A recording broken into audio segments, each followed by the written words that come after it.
go to principal.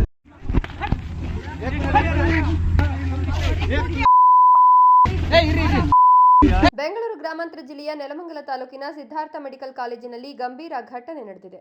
ರಾಜ್ಯ ಗೃಹ ಸಚಿವ ಜಿ ಪರಮೇಶ್ವರ್ ಒಡೆತನದ ಕಾಲೇಜಿನಲ್ಲಿ ವಿದ್ಯಾರ್ಥಿನಿಗೆ ಪ್ರಾಧ್ಯಾಪಕರಿಂದ ದೌರ್ಜನ್ಯ ಆರೋಪ ಕೇಳಿಬಂದಿದ್ದು, ಇದರಿಂದ ಕಾಲೇಜ್ ಕ್ಯಾಂಪಸ್ ರಣರಂಗವಾಗಿತ್ತು.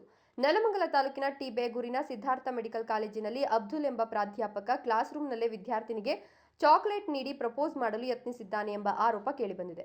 ಈ ಘಟನೆಗೆ ಆಕ್ರೋಶಗೊಂಡ ವಿದ್ಯಾರ್ಥಿನಿ ತಿರಸ್ಕರಿಸಿದ್ದು, ಬಳಿಕ ಗಲಾಟೆ ಉಂಟಾಗಿದೆ. ಹೆಣ್ಣುಮಕ್ಕಳಿಗೆ ಇಲ್ಲಿ ಭದ್ರತೆ ಇಲ್ಲ ಅಂತ ವಿದ್ಯಾರ್ಥಿಗಳು ಆಕ್ರೋಶ ವ್ಯಕ್ತಪಡಿಸಿದ್ದಾರೆ. ಘಟನೆಯ ಬಳಿಕ ರೊಚ್ಚಿಗೆದ್ದ ವಿದ್ಯಾರ್ಥಿಗಳು ಪ್ರಾಧ್ಯಾಪಕ ಅಬ್ದುಲ್ ಮೇಲೆ ಹಿಗ್ಗಾಮುಗ್ಗಾ ಹಲ್ಲೆ ನಡೆಸಿದ್ದಾರೆ. ವಿದ್ಯಾರ್ಥಿನಿಯ ಚಪ್ಪಲಿಯಿಂದ ಹೊಡೆದ್ರೆ ಇತರ ವಿದ್ಯಾರ್ಥಿಗಳು ಕಾಲಿನಿಂದ ತಳ್ಳಿ ಥಳಿಸಿದ ಘಟನೆ ವರದಿಯಾಗಿದೆ. ಕಾಲೇಜು ಕ್ಯಾಂಪಸ್ನಲ್ಲೇ ಪ್ರಾಧ್ಯಾಪಕನನ್ನ ಹಿಂಬಾಲಿಸಿ ಕಾರಿನವರೆಗೂ ಹೋಗಿ ವಿದ್ಯಾರ್ಥಿಗಳು ಥಳಿಸಿದ್ದು, ಆತ ಸ್ಥಳದಿಂದ ಓಡಿ ಪರಾರಿಯಾಗಿದ್ದಾನೆ ಎನ್ನಲಾಗಿದೆ.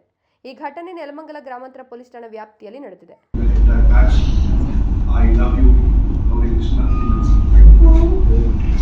Excuse me.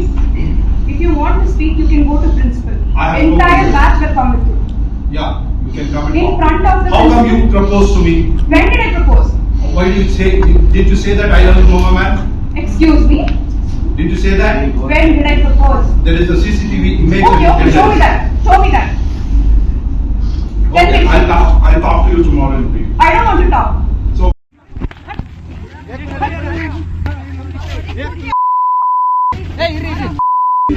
Ram Prasad KR, ಈ ನ್ಯೂಸ್ ಟಿವಿ, ನೆಲಮಂಗಲ.